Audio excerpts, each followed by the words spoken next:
যে সন্তান জন্ম দিয়েছে এটা বেটা না ঠেটা। আমার বেটার বয়স পশ্চিম বাজার মিয়া দক্ষিণ পাড়া দিয়ে বাজান হাইটে যাইতে পারে না, কাছে যাইয়া আমার ছেলে মেয়েটার কাছে যাকা তোমার মোবাইল নাম্বার দাও, মোবাইল নাম্বার দাও। কে তুই মহিলা মোবাইল নাম্বার দিয়ে কি করবি? আর সে খাইছে এই মামুর বাড়ি চলে গেছে এক ধাক্কা। দেখেন না কয়েকদিন আগে খেলা হবে, খেলা হবে না, খেলা হবে, খেলা হবে। পাবলিক কদিন শুনবে কন্ত? শুনতে শুনতে পাবলিক খেলা করবার জন্য যখন রেডি হয়েছে এখন দেখে মাঠে পেল আর নাই। তো অবস্থা বলতেছি দাঁড়িয়ে রাখা খুব খুব কঠিন হয়ে গেছিল। একটা লোক দেখাতে পারবেন যে মসজিদের একটা ইমাম, মাদ্রাসার একটা হুজুর অথবা একটা মাওলানা দাড়ি কেটে পলাইছে?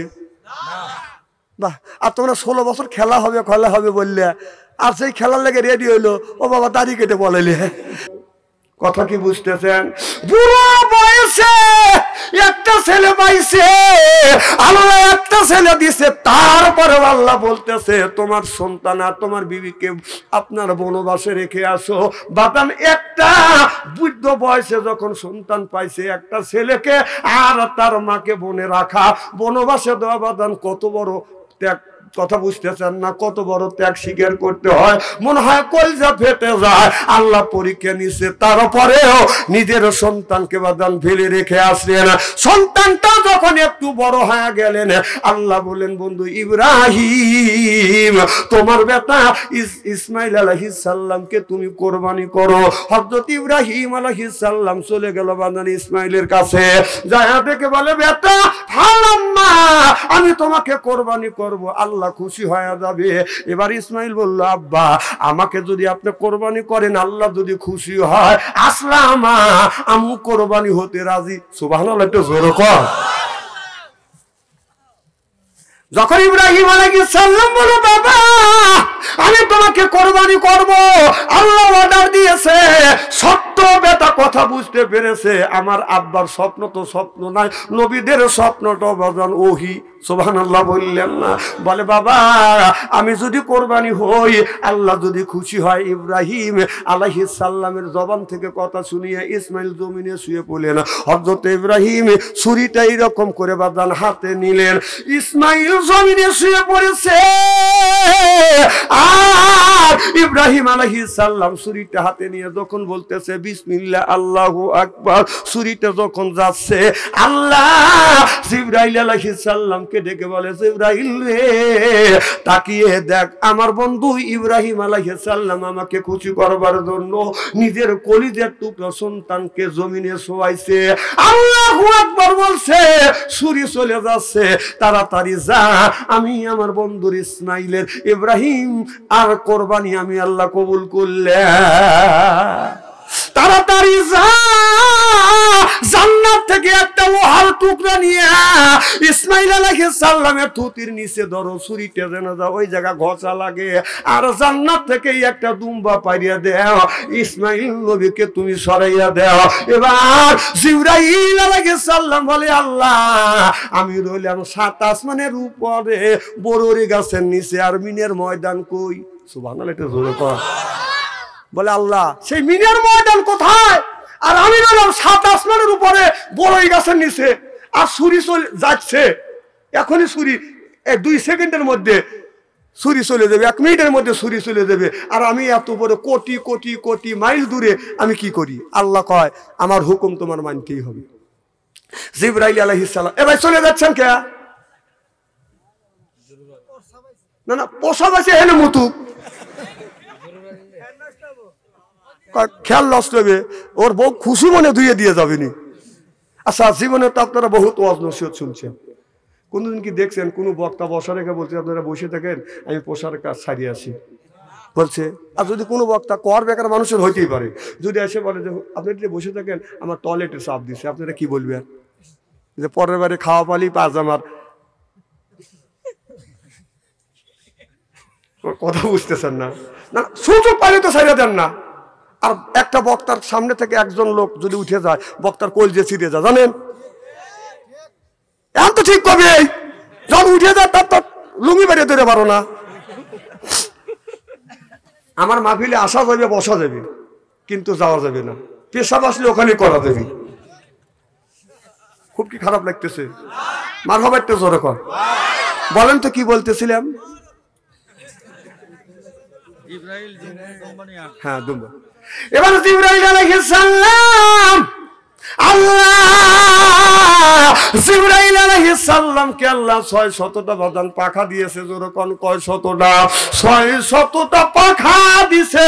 এই পাখা দিয়ে বাদান এমন টান মারছে, জিবরাইল আলাইহিস সালাম আইসা দেখে ছুরি যায় নাই, ছুরি যাচ্ছে। আসে ইসবাদান তার আগে এসে হাজির হয়ে গেছে। আসা দেখে যে ছুরি যায় নাই, যাচ্ছে, তার আগেই থুতির নিচে লোহার টুকরো ধরে ফেলছে। সুবহানাল্লাহ, এটা জোরে কর। ইসমাইল আলাইহিস সালামের থুতির নিচে যখন ধরছে, আপনার তখন ছুরি ওই জায়গায় বসে গ্যাস লাগছে। যখন আমরা গরু জব করতে যাই, তখন প্রথম ফ্যাসে কি গলা কাটে? মানে প্রথম ফ্যাস দিলে কয় খ্যাস, কি কয়? তাওয়াতে কয় ফ্যাস, তাওয়াতে কাটে খানে খানে, তারপরে সে কাটে, তারপরে হয় শেষ। কথা বোঝে না রে।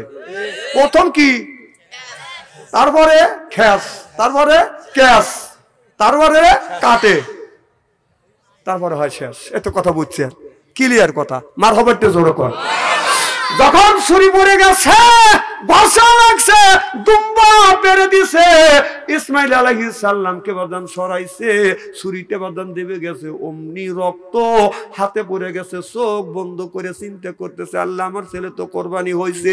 আকাশের দিকে তাকিয়ে বলে, আল্লাহ তুমি কি আমার কোরবানি কবুল করেছো? আল্লাহ বলে, বন্ধু রে আমি তোমার কোরবানি কবুল করছি। চোখ খুলে তাকা দেখে ইসমাইল আলাইহিস সালাম পাশে দাঁড়ানো, আর দুম্বা কোরবানি হয়ে গেছে। এবার ইসমাইল আলাইহিস সালামের আব্বা ইব্রাহিম আলাইহিস সালাম বলো, আল্লাহ তুমি ছেলেকে কোরবানি দিতে বললে, আমি তো কোরবানি দিছি, শোয়াইছি, ছুরি চালাইছি, আমার ছেলে না দাঁড়া আছে, দুম্বা কোরবানি কি খেলা? আল্লাহ বলে, বন্ধুরে আমি তোমার বাইরের টুক দেখি না, অন্তরের টুক দেখছি। আমি জানি তুমি আমাকে খুশি করবার জন্য নিজের ছেলেকে জমিনে শোয়াইছো।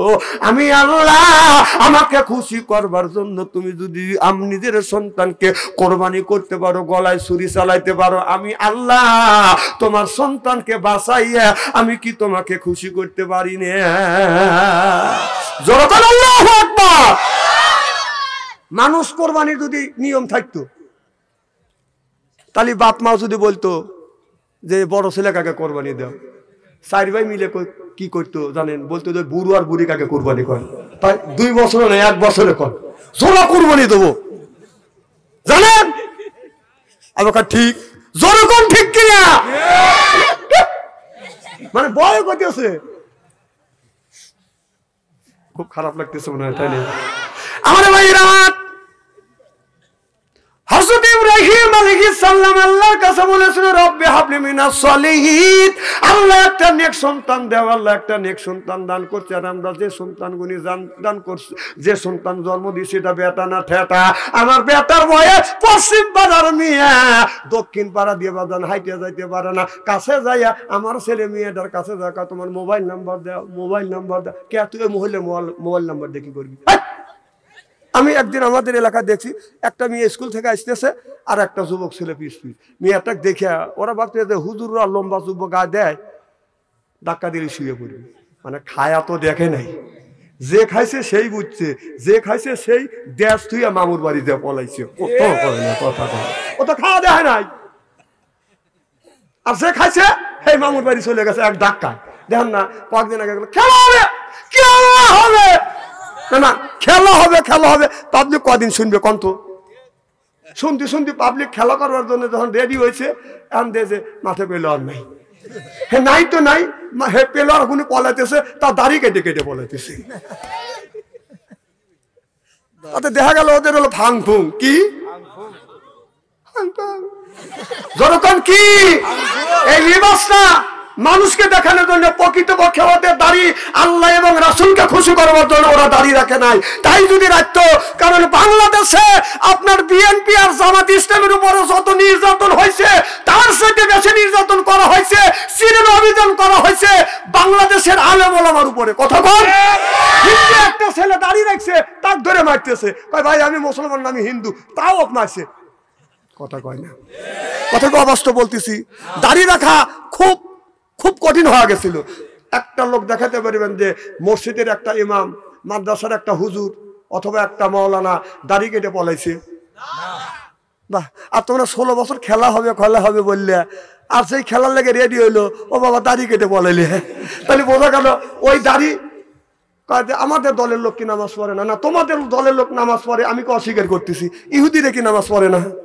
তো ইহুদিদের নামাজ আছে, ইহুদিদের দাঁড়িয়ে আছে, তোদের দলের লোকের নামাজ আর ইহুদিদের নামাজ, তোর দলের লোকের দাড়ি আর ইহুদির দাড়ির মধ্যে কোনো কম বেশ নাই, কথা কয় না বাবু।